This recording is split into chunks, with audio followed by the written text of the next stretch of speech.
In this episode, we're suiting up and stepping into the slick, stylish world of Robert Palmer's 1985 breakthrough Riptide. With its blend of rock swagger, soulful grooves, and that iconic music video lineup of synchronized models, this album didn't just deliver hit singles, it defined a moment in pop culture. Don't move. We'll be right back. Get ready for the 3324 podcast, where lifelong friends Dean Legiro and Eric Kuber share their love of all things music and movies. Dean has directed short films and is a music trivia buff. And Eric, trained in audio engineering, brings his extensive knowledge of music and film to the conversation as they discuss, debate, and celebrate their favorite albums, films, and much more. Welcome, friends, to the 3324 podcast. It's your home away from home. It's our home away from home. Absolutely. Right? Although, even though we record in our homes, it's still a home away from home because we... Yeah, and we leave our other duties behind in the house to come and get together and do this. That's right. We're in our favorite spots. It's still this seat's still pretty firm. Good. It's not sunken yet. You haven't put a pillow down under on top to bolster the cushion back up again, or one underneath. I haven't needed to. I have plenty of chairs that have the auxiliary pillow on it, that it's like a decorative pillow, but now it's a sitting pillow to to bring the level back up of the chair. So right, it's but I think everybody does. I think some things are universal. I think, sagging couches and the pillow remedy is one of those. So how are you, my friend? I'm doing good. This is one of our intimate episodes. This is a great one. If you're new and you like what you hear and you want to support independent content creators like the two of us, this dynamic duo, you can go to buymeacoffee.com/3324, become a Green Room supporter for as low as $3 a month, which is why the site is called Buy Me a Coffee. For the price of one coffee, you can help support these two schmoes in our pursuit of podcast excellence. You can do that. Buymeacoffee.com/3324, or just go do the regular stuff. If you're listening on YouTube, go ahead and subscribe. That helps. It doesn't cost anything. You'll get a notification when new episodes come out. Or on your favorite podcast provider, go ahead and hit the follow button. And the same thing, you'll get notifications when the new episodes drop. So nice, very nice, very nicely delivered, as always. Always, and it's always off the cuff. I never outside of the opening, which is written. Okay. Nothing else is written. That's impressive. We just, it's both of us. We just, that was one of the things we wanted to do, is not have a heavily scripted. Sure. Scripted show. The one thing we've yet to do is to actually record an episode in the same room. How long? I mean, we're doing this. This is our 5th season, and we've never. I think at this point it'd be weird. I think we would both be weirded out. We talked about wanting to do it, and we've had, I think, maybe 2 opportunities to do it. Yeah. Okay. I think if we actually did it, I think it would be weird speaking into the microphone and then on a couch in the same room. I do remember that. I do a trip to Lake George. We were hanging out, and you decide, hey, let's maybe we can do something. We could squeeze in an episode or something, and then you're just like, eh. You just having too good of a time. We went to the Star Trek experience. Let's go swimming. We went on the boat. I mean, we did vacation stuff, which sure, do, so. And that, I think that was the last that was ever spoken of, that we should get together, or let's make it happen, or so. Well, then you came up when we did our live event, but you were here very short time, so we didn't have a really big window. So maybe one day, but you know what? It doesn't stop us each and every week. No, it from does not. Delivering. So yeah, and you would never know when you listen to the show. You do not know that we are in 2 different states, and those could be states of mind. Those could be physical states. They could be whatever states you want. But let's get into it. We're talking about Riptide. Let's do the stats, because I was very confused. I didn't look up the stats until not long before we recorded this episode. So in my mind, I had some notions about when this album came out that were totally wrong. Really? Totally okay. Yeah, I thought this album came out much later than when it did. And then when I looked, I'm like, what? I was totally like Yeah. flabbergasted. So let's get into the stats. This Riptide by Robert Palmer was released in November of 1985, produced by the great Bernard Edwards. Mm-hmm. I've got a little Bernard Edwards. It's kind of an adjunct story, but when I worked for Suncoast Motion Picture Company in Stamford, Connecticut, one of my employees was Bernard Edwards Jr., his son.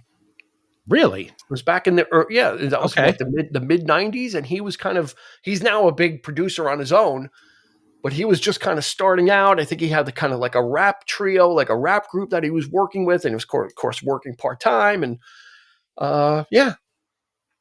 Oh, he wasn't working for me when I took over that store. No, he wasn't there very long. Okay. Again, he's now. I think he had he's bigger and better things to pursue. Yeah. I forget what name he's known under. Some name now. He's not like a singular name. He's not known as Bernard Edwards Jr. Anyway, produced by Bernard Edwards, who we know from Chic, is really and bass player extraordinaire. There were 4 singles released from this album. Discipline of Love was the first one, which hit number 82. So not a good start. It's kind of like, okay, what's happening here? The second single, Addicted to Love, hit number 1. Biggest, yeah. The third single, Hyperactive, hit number 33. And then I Didn't Mean to Turn You On rebounded again and hit number 2. So not a bad kind of, back and forth. They kind of missed and hit again. He did win a Grammy for this album. He won for Addicted to Love, Best Rock Vocal Performance Male. Mm-hmm. And he was up against John Fogerty for Eye of the Zombie. He was up against Peter Gabriel for Sledgehammer. He was up against Eddie Money for Take Me Home Tonight, and Billy Idol for To Be a Lover. So wow. That's a pretty heavy category. Yeah, it is. Especially with Gabriel. Like, because, that was like his coming out. That was his big thing. Well, that's interesting because both songs became big hits because of the music videos. You're right. Right. They were innovative. They were, artsy. Good point. So, that's very interesting that they were up against each other. So, yeah. That's all. And this hit number 8 on Billboard and went 2 times platinum, which means in excess of 2 million copies. What I thought would be fun to talk about, since I was so taken aback by when it came out, I was thinking this was like 89 or something. Like, really? Okay. For some reason, I had it in my head like 1989. I'm like, oh, this came out right before like the grunge thing started, and kind of like I totally was off.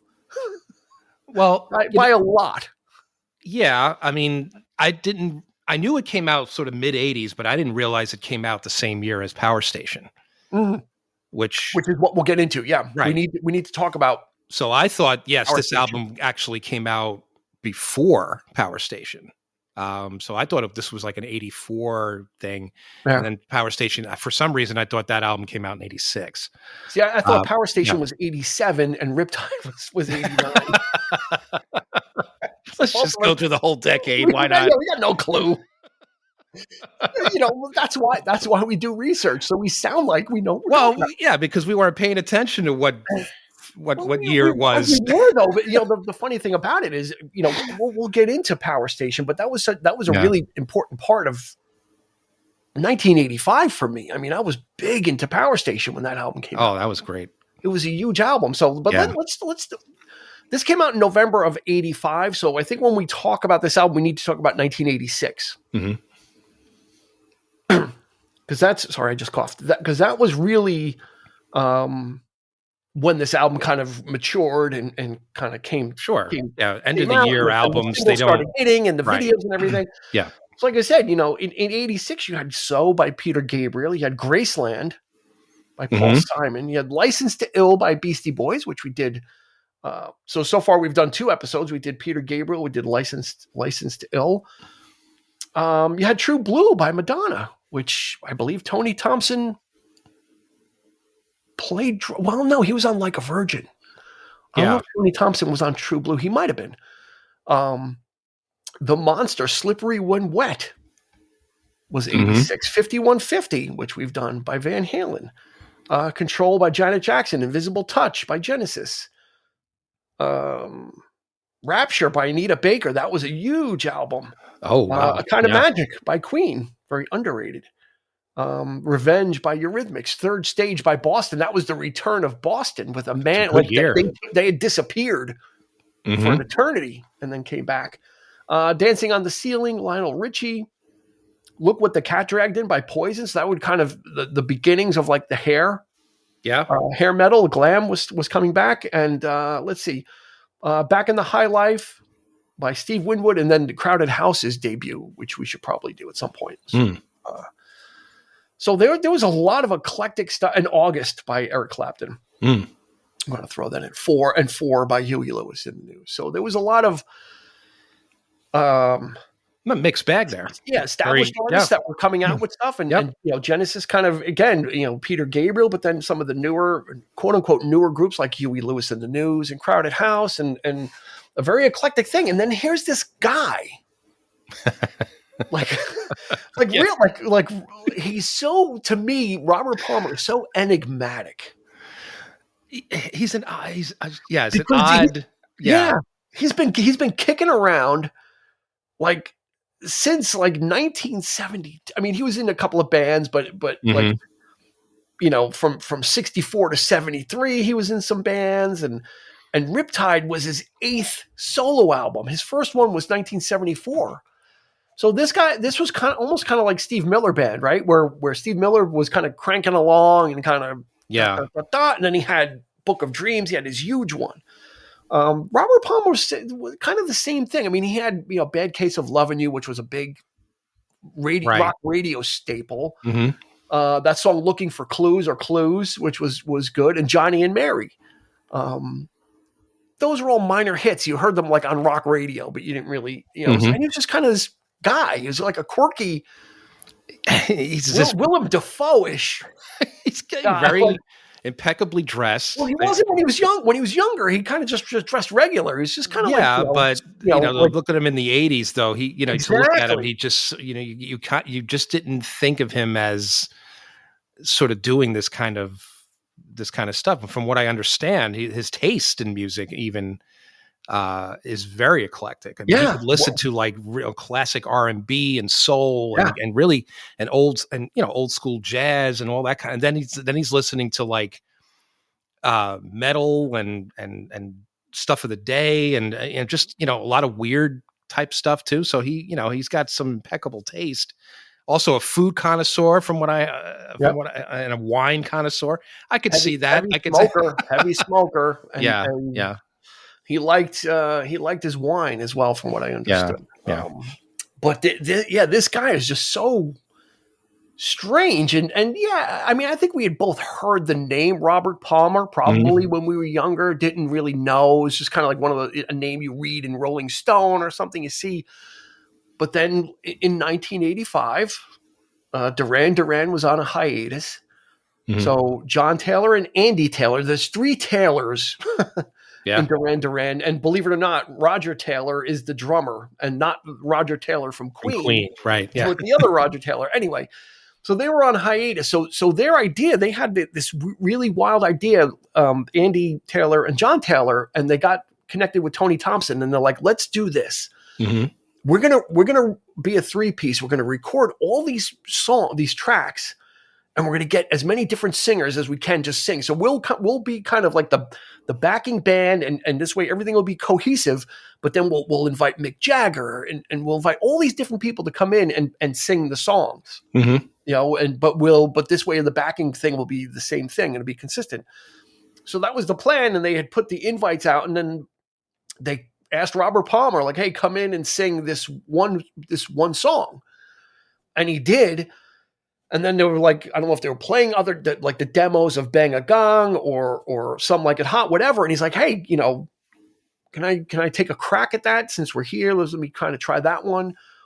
And then when he did that, they're like, forget it. Like, throw that idea out the window, because this is what we need to do. Yeah. So Robert Palmer kind of was already working on his solo album and kind of came into this project, which I always thought was strange, because when Power Station came out, I was just enamored, because again, it's got that crunchy guitar that I like. It like hits those hard rock pop feels that I like. Yeah. And I remember I was big into that album.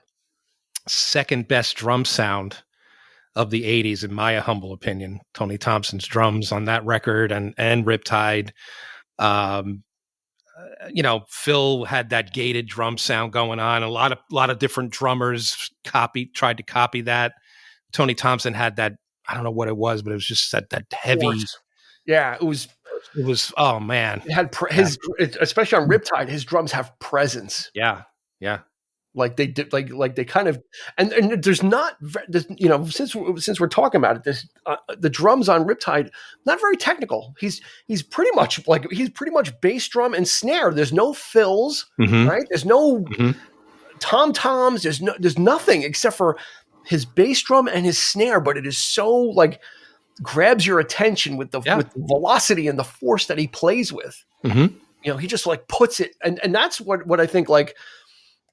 If you listen to Like a Virgin by Madonna, same thing. Those drums are like right. It's like it's like, okay, we're here now, like kind of like that. Like when I listen to Like a Virgin, it's like, I hear the drums. I hear his drumming, because so iconic. And Tony Thompson was from Chic, which is where Bernard Edwards was from. Bernard Edwards was involved with Power Station as the producer. So there's all this DNA kind of swimming around.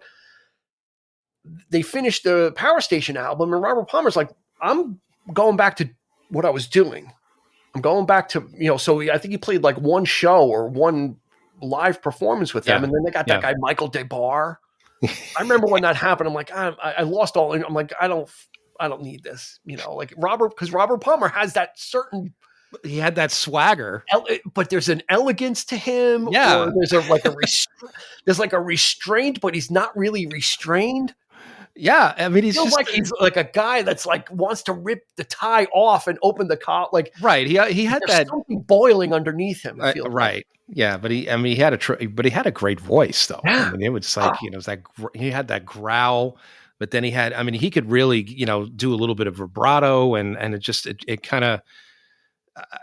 I could see that, and maybe because he was a heavy smoker too. That certainly enhanced his vocal, especially in the 80s. And on, but because he was only 36 when he made Riptide, and does not sound. He didn't sound, like or he didn't look 36. He looked a little bit older, I have to say. If you look at the cover of that album, and he looks like he's well in his 40s, late 40s, well tanned. I mean, it's just he lived. Unfortunately, he passed away very young at age 54. Yes. So he lived. Yeah. I think probably in the way people romanticize about doing it, like he, drank and he smoked, but he wasn't like a fall down drunk, and he wasn't like we just did Stone Temple Pilots. It wasn't that type of messy thing. It was kind of like he was, kind of did his thing, enjoyed that, but paid a. I think he was a little bit into the nose candy too. He did. Yeah. So I mean. But Michael DeBar, I mean, if you think about Power Station, like the image of them, and John Taylor and Andy Taylor with the long hair, I mean, Michael DeBar kind of looked the part. He looked like an actual part of that band. As like he was a good fit appearance wise, but Robert Palmer, like, was just an odd. He kind of stood out. But he did not have the presence that even visually, that contrast of these two guys from Duran Duran with the long hair, and then this guy with short hair, right? Kind of doesn't dress like a rock and roller. Like that dichotomy was what made Power Station very interesting visually, because you had these two teeny bopper idols that the girls were going wild over from Duran Duran. At that point, they were still heavy there. And then this straight-laced looking guy who sings like he's holding something back, like there's something, he's got to let you know. So he leaves Power Station. And at the time, I remember when that happened. Like, why is he doing that? Yeah. It turns out he was going back to work on Riptide, and at the time, people were saying, "Oh, you're stealing the Power Station kind of blueprint and bringing it over there." He's like, no. He's like, I brought the Riptide blueprint to Power Station. Yeah. And I'm taking working on that album before. And I'm taking it back. So that was kind of Because he interesting. really wasn't supposed to be involved. I mean, just maybe that one song, right? I mean, they brought him in with a whole slew of others. That was the lineup, on a limited including basis. Billy Idol. Billy Idol, I think, was part of that lineup as well. Yeah, there If was I'm a not couple of people mistaken. that they were trying to get, and so this was supposed to be a limited thing. So it's always interesting where people are like, oh yeah, he's just kind of ripping on Power Station, which it's very easy to make that leap. Yeah. And say, yeah, well, this kind of sounds like it, but Robert Palmer's like, no, Grasshopper, I was already doing this. But the great thing about Riptide though is he did enlist Bernard Edwards to produce, and Tony Thompson, and that's really where it comes where the through. sound came from. Sure, is Tony Thompson is on this album. Andy Taylor is on Addicted to Love, which is probably the closest thing to Power Station sounding. But the rest of this album, dude, oh my God. I was, first of all, it's so short. It is so deceptively quick. I'm listening. I'm like, wait, I was listening on YouTube Music. I'm like, do they not have all the songs? I'm like, is there some songs that like they didn't have the rights to? I'm like, what? And I looked, it's like this album is 34 minutes and 55 seconds. Yeah. But it is 34 minutes and 55 seconds of brilliance. Yeah. It was a winner. We loved it then. We used to drive around with that, played it over and over. Yeah. I love it even more. Like after I've listened to it like 5 or 6 times, and I actually love it more now, especially just for what he was able to do. Like this guy was kind of like out of nowhere. Yeah. He literally was plucked from obscurity by showing up at the Power Station studio to audition for them, plucked out of obscurity. Because I don't think this album would have, who knows what it would have sounded like. But having the Power Station as like the warm-up act for him, and then him later in the same year coming out with an album and a lead single or a second single that really kind of capitalizes on what was going on. Yeah. Was just marketing brilliance. It was just like, let's get this out. Mid period of the 80s, I think, was sort of the pinnacle of when the 80s was great. When it got to that point where established stars that maybe have started out in like 80, 81, maybe even a little bit earlier, like 78. By 85, 86, I would argue that those 2 years were their like biggest, like, including obviously Robert Palmer. I mean, but it had that classic. This is one of those defining 80s albums for me. Like if I would immediately go to this record, Black Cars of Gino Vanelli, not well known, obviously not as well known as this record, but this definitely would be at least the song, Addicted to Love, I know would definitely be on most people's top like 25 hits of the 80s or whatever, for sure. Or either that or something from Power Station. I mean, all things being equal, I mean, that song is pretty played out, Addicted to Love. It's like the only thing you hear. I hear it every day. Even, but within the context of the album, it fits perfectly fine. Like listening to it outside of the album is kind of like, okay. Well, that happens a lot, especially with 80s stuff, like your favorite, like some bands. I mean, you go back to listen to the actual album from, start to finish, and it is in a different context. You're actually paying attention to where does it fit on the record, the sequencing, how, what are they playing on this song? Those things come back to you. Yeah. The things that we love. Yeah, absolutely. Yeah. It totally like listening to this, especially the way the album starts. The album is called Riptide, and there is a title track, which is I tried to find out when it was written, and I couldn't even find the year. It was definitely before 1941. I can tell you that because one of the lyrics, there was I don't know who wrote music and lyrics, but one of those guys died in 1941, so it wasn't written after that. Yeah. So it starts off with a standard, and it's very much in a standard Great American Songbook feel to it. I mean, they're using electronic instruments, but it really plays really well. It comes off really. It doesn't come off electronic-y. It comes off really well, and he's a crooner. He's at the crooning. Right? Is what I was going to say. Really, it's like when you start the album, you hear this like the first 2 minutes of the song are just instrumental. It's kind of like just very like lackadaisical. It's just kind of the song is just kind of moving through its movements and going through. And then all of a sudden he starts singing Riptide, and his voice is just beautiful.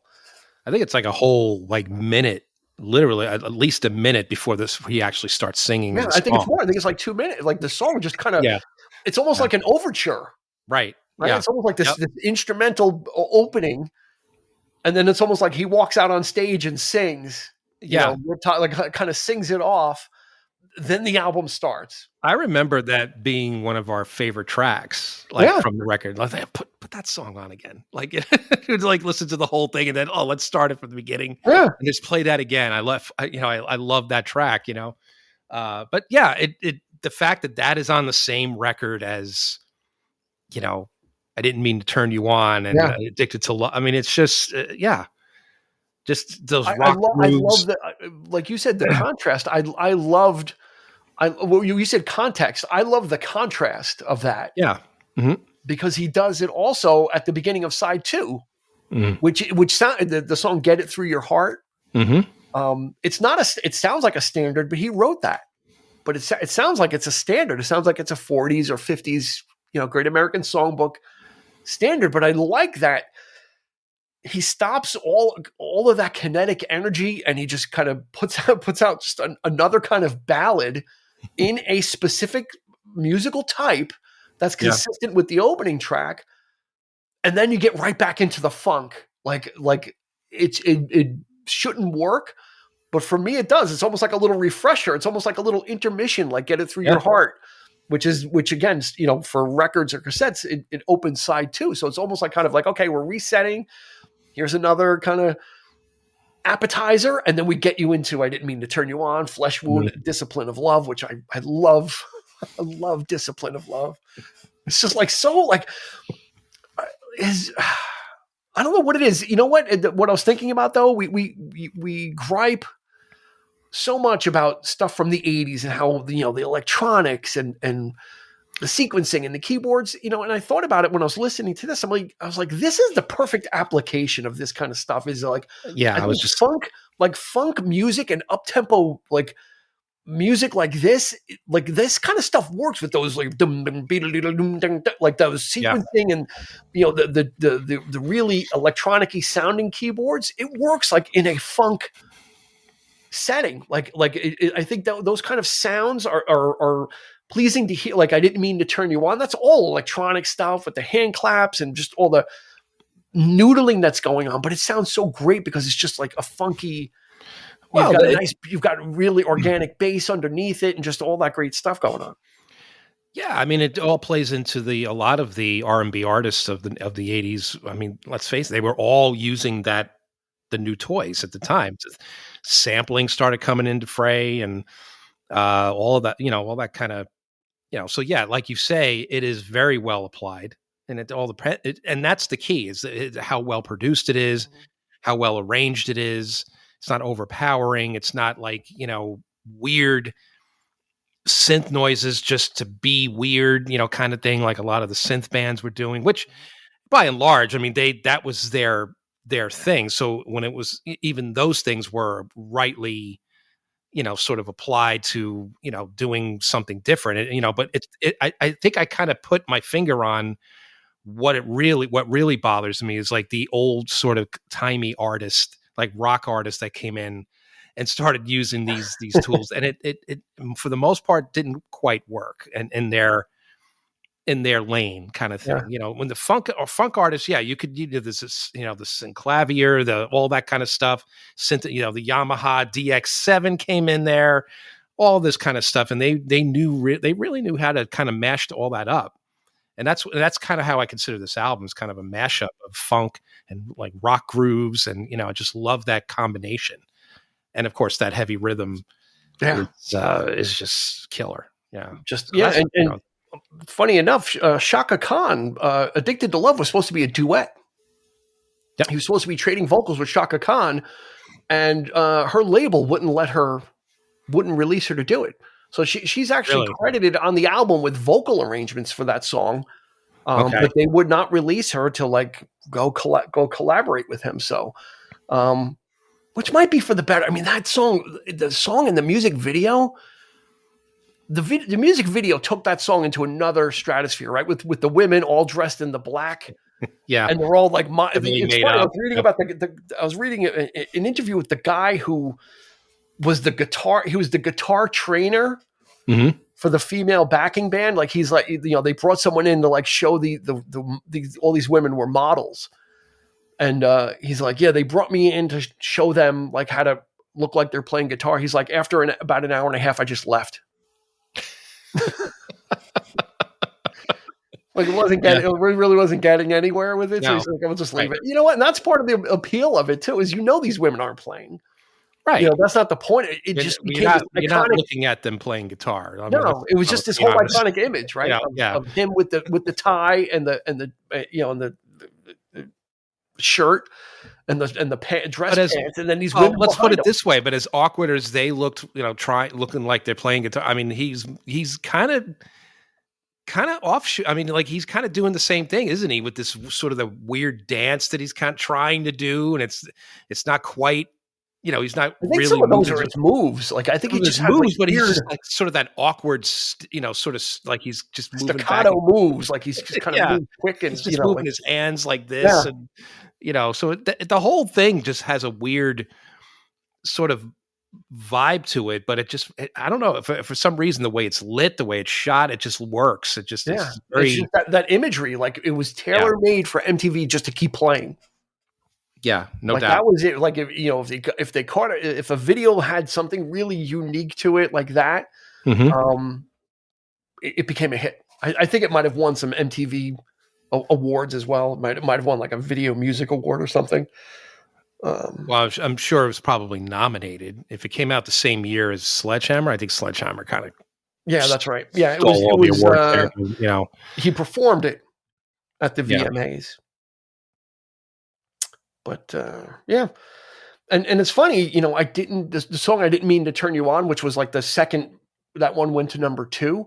Mm-hmm. That was actually a cover by an R&B artist called Sherelle, who was a young woman. It came out in 1984. It came out the year before. And the interesting thing about, if you listen to the lyrics, it's actually kind of weird that like a woman, like a young woman singing this to like a guy, or probably an older guy. Yeah. But when you turn it around and he's singing it, it has like a different feel to it. It's like it's not creepy or any, like it has this almost like this naive thing to it. Like, oh, I didn't mean for this I didn't mean to kind of get you going like that. It wasn't my intention, whereas a woman singing it to a guy is kind of a little bit different. Like the guy was like expecting something, Of course. Yeah. A man does it. It's like a man turn the tables where, a man usually is a little full of himself, or perhaps thinking that, oh, well, a woman likes me. So, like he's awkward or I totally, I understand what you're saying. Yeah. Yeah. And he's like, that's not what I was trying to do. Like it kind of almost plays a little bit more innocent. Especially with his vocal, the way he's singing it too. He's not singing it like smarmily. He's singing it kind of like, very like kind of pulled back, kind of like I didn't mean this. I didn't mean for this to happen. I'd be curious to know exactly what he was thinking when he did the song. Like what's going through his head. What's the in what context are you really?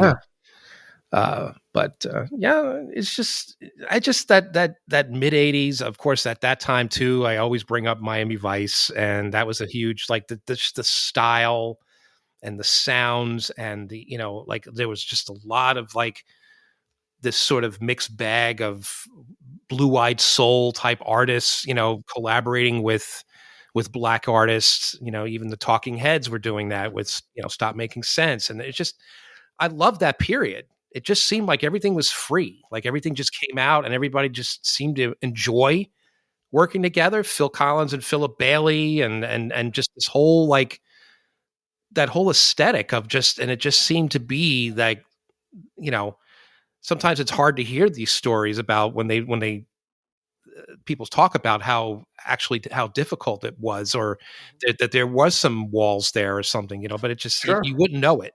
Yeah. You wouldn't know it by listening to the music and actually seeing these videos. And, if there were, if that kind of stuff was still going on at that point, you certainly didn't, it just didn't show. and it was a wonderful thing. Yeah, all you heard, all you ended up hearing was music. I need to correct myself. Riptide was written in 1933. I believe it. Wow, it was written in 1933 by Walter Donaldson and Gus Kahn. I could kind of picture like those sort of organic, like little like doom doom doom, like that kind of like an old timey like like a whole even a silent film, right? I mean the music of the period, Wow. Yeah, so he went way back, I'll say. But I think part of the success, or a lot of the success, also I wrote down Bernard Edwards. I don't think we can undercut what he does. One of the masterminds behind Chic, which was like the preeminent kind of dance, soul, funky groups of the mid to late 70s. Him and Nile Rodgers, of course, and Tony Thompson was in Chic. I mean, they were the core trio, and then there was two female singers. So Bernard Edwards knows what he's doing. And I what's funny, I remembered is Bernard Edwards' son, right? Bernard Edwards Jr.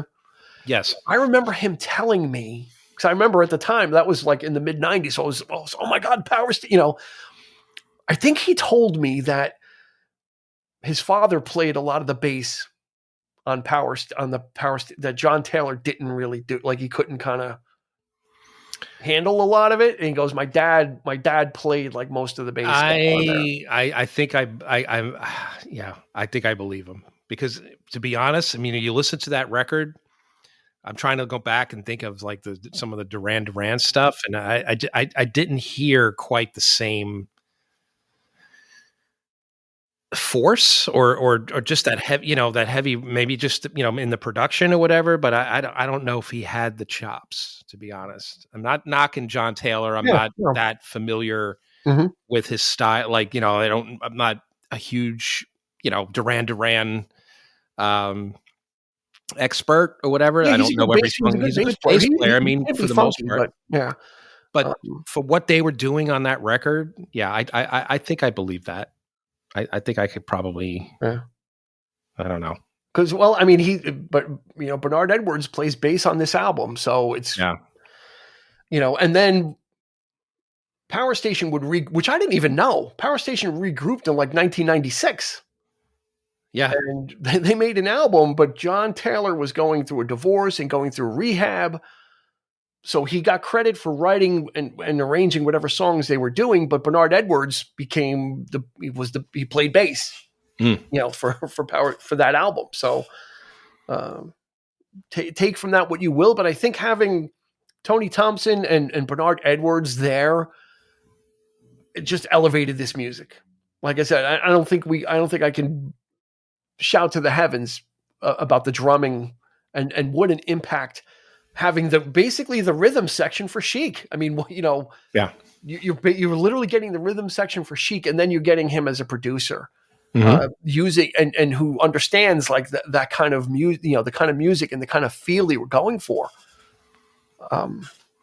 Didn't I read like how they like introduced Tony Thompson to those sessions of like, they set up his drum kit in like the main doorway of the studio, and for some reason, and it was like, and he would like the hallway, it was a pretty long hallway to the actual studio, and they set up his drum kit like in just sort of the main entrance of the building, and he got behind the kit and he was playing, so that sound just reverberated all the way down the hall. And it was powerful. I mean, it was that like, I mean, you could hear like, and I think they actually captured some of that on tape. Really? Yeah. So I don't doubt it. Yeah. Yeah. So there's a certain snap to his kit, the way he's hitting those, and whatever drums he uses. Again, it's different. You can listen to that. You can listen to Phil Collins, and you can listen to Ringo Starr and hear three different types of drumming, and all of them are impactful in their own way. But Tony Thompson was the guy for this. Like, one of the absolute best, heaviest snare drums I've ever heard. Yeah. Sometimes you can't even distinguish between the snare and the toms. That's how like they're so like man, it's just, yeah, like you say, there's that snap, and there's just that. And when he gets going, and it's like when he starts hitting the hi-hat too, and he gets into those funky grooves, specifically on the Power Station record, he's a tour de force. Yeah. I think I cited him as one of my favorite performances when we did our drum episode. That I think he was a runner-up. The Power Station track. I can't remember the name of the song. Something Like It Hot. Something Like It Hot. There you go. One of the great performances right there. Yeah. Just that, like I was saying, just that rhythm right there is phenomenal. So, all right. So let's see. I mean, we've got. Didn't mean to turn you on. Which again, there's just this album is so quick. There's not a ton of songs, so I can easily recommend this for anybody to check out. If you like Addicted to Love, you're going to love the rest of it. But Discipline of Love is just the video for that too. If you remember I think I had a videotape. I think he'd made like one of those little video albums with like EP, Riptide, and like the videos would go from one into the other, and it was like a little video 45, whatever they would call it. I think he had one, and it had like all the videos, and they would like kind of float into each other. And Discipline of Love, he's got such a great vocal on this. It's probably his biggest and broadest vocal. He's actually kind of, like all the other ones are kind of in a lower register, and maybe Addicted to Love is probably in second place, but Discipline of Love is like, you naughty girl, like he's singing, like, and I just love it. Oh, this guy, it's such range. A tragedy. It's just range. Yeah. Pure range. Trick Bag, I like. The Earl King cover. I like Flesh Wound. I mean, I don't think there's a bad track on this record. None. It's solid through and through. Yeah. Yeah. For an 80s, I mean, it's definitely of its time. I mean, that much you could say. Yeah, you listen to Hyperactive, and it's like, okay, we're in the 80s when you listen to Hyperactive. But I think it's one of the great, an album that you could still just revisit and just like it for nostalgia, or for just to hear what a good 80s album was. I could use this, cite this as a really great example of a great 80s record, and production wise, and like I said, the musicians were just sort of tapping into like old school, but just sort of like trying to create something new. The fusion of it is always something. I just had a thought. Do you think there's any DNA shared with Sledgehammer? Was this kind of a coming out of this type of a thing? Because that's kind of a funky, big time. Yeah. From Soul, like there's those funk elements are there as well, and then when I'm thinking about like a song like Hyperactive, for some reason I'm like, I like, oh wow, like kind of, So came out, basically the same year, which was kind of a, it seemed like almost maybe there was a theme, not intentional, but this kind of connectivity going on.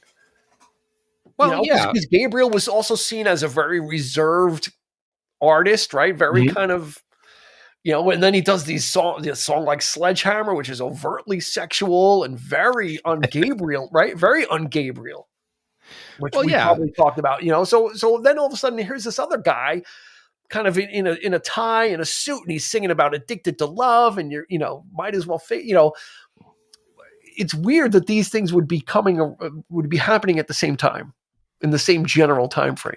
Well, I think the common denominator there is that these British artists, they all loved Black American music. I think that's pretty much it in a nutshell. I mean, Peter Gabriel's favorite singer was Otis Redding, believe it or not. I mean, he's doing this weird, like, dressing in costumes and writing songs about,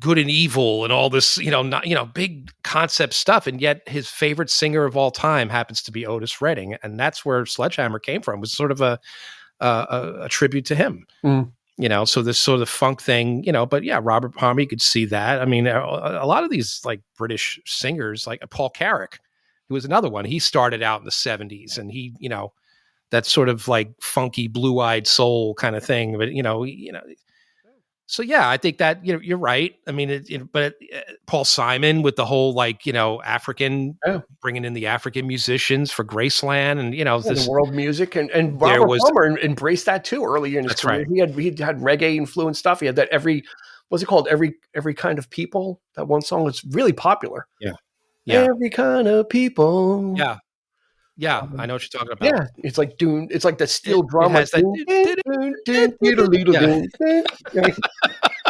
that's pretty a bad impression of steel drum. I think, Uh, well, yeah, but I think people got the message. but I know what you're saying. Yeah, but it's in their blood, and Yeah, they all love it. yeah. Primarily, if you look at most of the musicians on that record are Our world, yeah. white musicians. But Okay. in this case, you had that actual, that funk, that sort of, that fusion. And I don't know. It's probably my favorite period of like I said, it's that even Madonna like putting out those great records at that time too. Like a Virgin and True Blue. Those are Yeah. two bangers, which we have to get to one of those. Yeah. I think you've made it in pop culture, especially in the 80s when Weird Al Yankovic takes one of your songs and covers it. So he took Addicted to Love and it became Addicted to Spuds. Yeah. So again, back then that was like a badge of honor. Like when Weird Al would take one of your songs and do a parody of it, that it was huge because everybody knew it. Mm-hmm. So that was also another hallmark of this. But God, yeah, I don't even think we can do favorite songs because I'm just going to say, listen to this album. It's 34 minutes and change, and you'll hear a guy that. Again, I want to say he kind of got lucky. Like I said, with the Power Station, that was like a fluke. He was supposed to be if he was one of many, like let's say the Power Station did what they were going to do and Mick Jagger and all these other people would be on it, Robert Palmer would have been forgotten. Let's be honest. Like people would have, who's that? Yeah. Like in the for what the plan was to ask all these different vocalists, he would have been lost in the sauce. But him coming in and whatever he had chemistry with them and they said, let's do this. And then he said, yeah, I'm going back. It was like the perfect table setting. Like Power Station was like the perfect appetizer for him to go back and finish his record and just deliver like the whole thing. Yeah. And then he would do Heavy Nova after that and he would win another Grammy. He beat Robbie Robertson in 89. Yeah. That time with Simply Irresistible. Oh, that was another big one. Yeah, it was Robbie Robertson and a bunch of other heavyweights in 1989 that were up for Grammys. And he torched them as well. So he got 2 Grammys and he struck while the iron was hot. And this album is nothing but a giant smile for me. I agree. I totally agree. Just from the open, and then we get a reprise of Riptide at the end. It just kind of closes it out. Like, I love it. The album is bookended. Yeah. With these songs, there's a standard sounding song in the middle, like an intermission. Like this is just like perfect. It's just like perfect. It's a standard 3 funky songs, a standard 3 funky songs, and then a close. I don't know what you like. This is the epitome of mission accomplished, I think. Yeah, absolutely. Would you consider this a good summer album? I consider this a good anytime. I don't particularly associate it with summer. It's just great sound. I have it on vinyl. I bought it. It was one of my early. I was like, I got to get Riptide. I was like, I have to get Riptide. If nothing else, for the cover. I'd love to hear it on vinyl. Actually, yeah. If nothing else, was it even available on vinyl back in the day? I don't recall. I have an old. Okay. Yeah. Okay. Oh, yeah, the 85 definitely was vinyl. Yeah. Okay. I have an original. Yeah, wouldn't have bought the re-release, but. I think we've hit it. It's. I don't want people to dismiss this as Addicted to Love. It is it casts a big shadow over the album, but like Eric said, when it's in the context of this album, it flows and you want to hear it because it's in the playpen with all its mates. Yeah. And I think that's what what kind of makes this album so great is all the songs that they've got not a similar sound. They're all funky. Yeah. But they don't sound alike.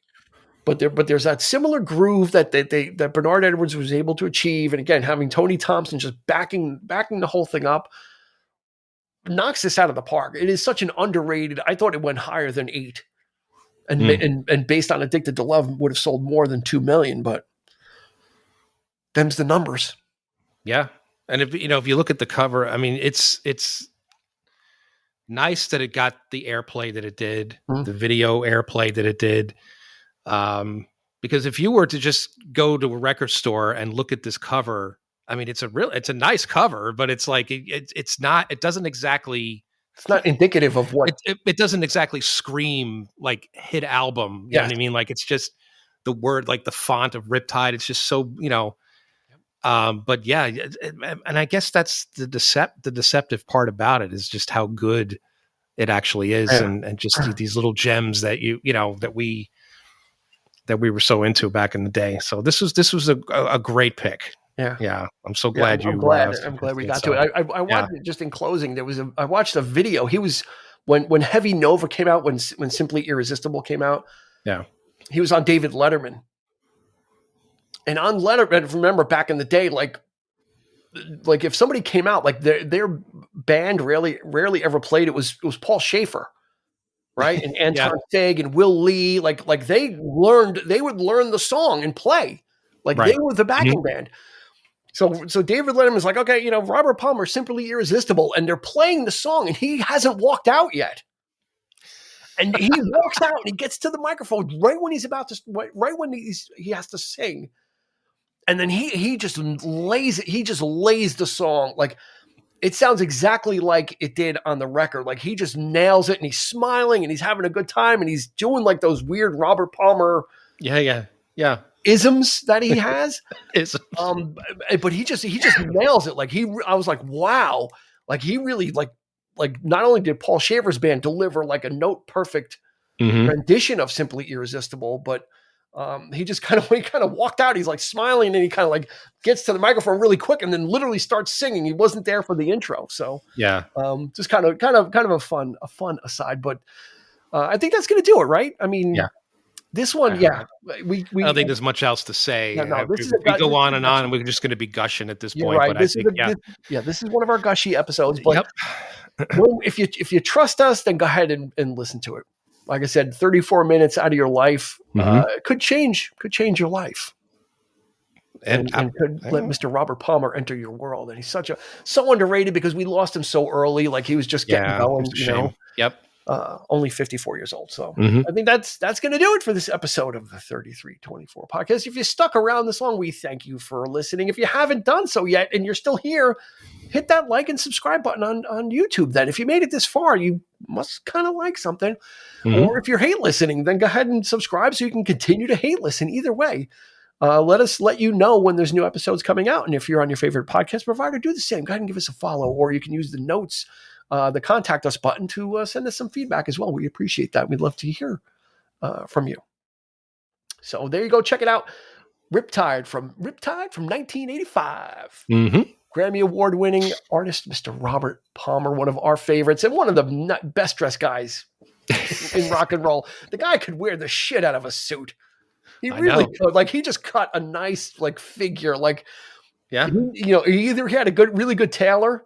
When he just made that transition, he just really looked good. It's like, but when he won the Grammy, the Beastie Boys were like the ones that read the thing, and this was like Licensed to Ill, so they're all wearing the hats and they're like doing all kinds of goofy stuff, and then he comes up, he's wearing a tux and a bow tie, like a black tux, and to get his Grammy, he's like, See, that's what I was all about, man. The suits, the like people who dressed to like. Even Clapton back in the day was like Armani suits and things like that. I don't know. I dug that. I thought it was class. There's just a certain style to it. The 80s was full of that just as much as there was pink everywhere and parachute pants. But, suits were a thing.